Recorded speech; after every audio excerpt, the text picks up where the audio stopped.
Bangladeshi girlfriend Jully के लिए बिना वीजा पासपोर्ट सरहद लांघने वाला मुरादाबाद का अजय घर लौट आया है। यहां उससे पुलिस और लोकल इंटेलिजेंस ने कई घंटों तक पूछताछ की। इस दौरान उसने चौंकाने वाले खुलासे किए। अजय ने खुद की खून से सनी फोटो पर बताया कि मैं फिसलकर गिर गया था, जिससे मेरे सिर में चोटें आई थी। इसकी फोटो जूली ने क्लिक करके मां को भेज दी। मैं घर वालों से रूठ कर बांग्लादेश गया था। बॉर्डर पर मुझे जूली लेने आई थी। जूली ने मुझे बंधक बनाकर नहीं रखा था। दरअसल नया गांव गौतम नगर के रहने वाले टैक्सी ड्राइवर अजय सैनी की सरहद पार मोहब्बत की कहानी सप्ताह भर पहले सामने आई थी। अजय की मां सुनीता ने एसएसपी हेमराज मीना से शिकायत की थी कि उनकी बांग्लादेशी बहू जूली उर्फ जूलिया अख्तर उनके बेटे को सरहद पार अपने देश ले गई है। वहां उसने उसे बंधक बनाकर रखा है। अजय के खून से सने फोटो व्हाट्सएप पर भेजे हैं। इसके बाद से पुलिस और लोकल इंटेलिजेंस मामले की छानबीन में लग गई। सीओ सिविल लाइंस अर्पित कपूर ने बताया कि अजय रविवार रात अपनी मां सुनीता और भाई विजय के साथ सिविल लाइंस थाने पहुंचा था। उससे पुलिस द्वारा पूछताछ की गई। इस दौरान अजय ने बताया कि मैं 2017 में फेसबुक पर बांग्लादेश की जूली अख्तर से मिला था। उसके पति की मौत हो चुकी थी। धीरे धीरे हम दोनों में अच्छी दोस्ती हो गई। फिर मोबाइल नंबर भी एक्सचेंज कर लिए। इसके बाद हम दोनों व्हाट्सएप पर चैटिंग करने लगे। अजय ने बताया कि धीरे धीरे हम दोनों बेहद करीब आ गए थे। फिर मैंने जूली से शादी करने का फैसला लिया।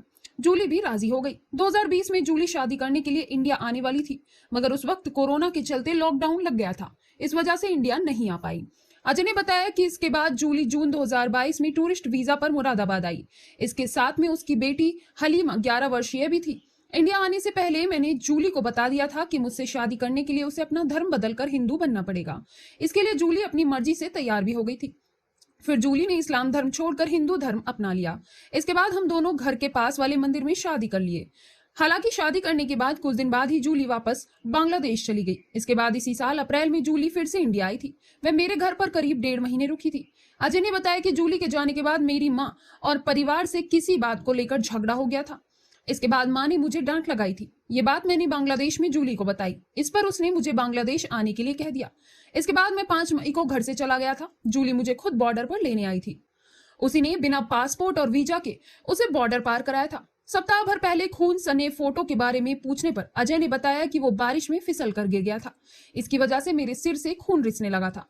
जूली ने ये फोटो क्लिक करके घर वालों को भेज दिया था, जिससे मां घबरा गई थी, जिसके चलते उसने पुलिस में शिकायत की थी।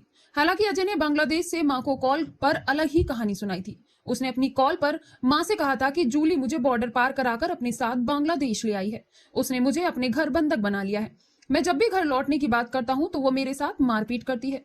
सीओ सिविल लाइंस अर्पित कपूर ने बताया, पूछताछ करने के बाद अजय को उसकी मां और भाई को सौंप दिया गया है।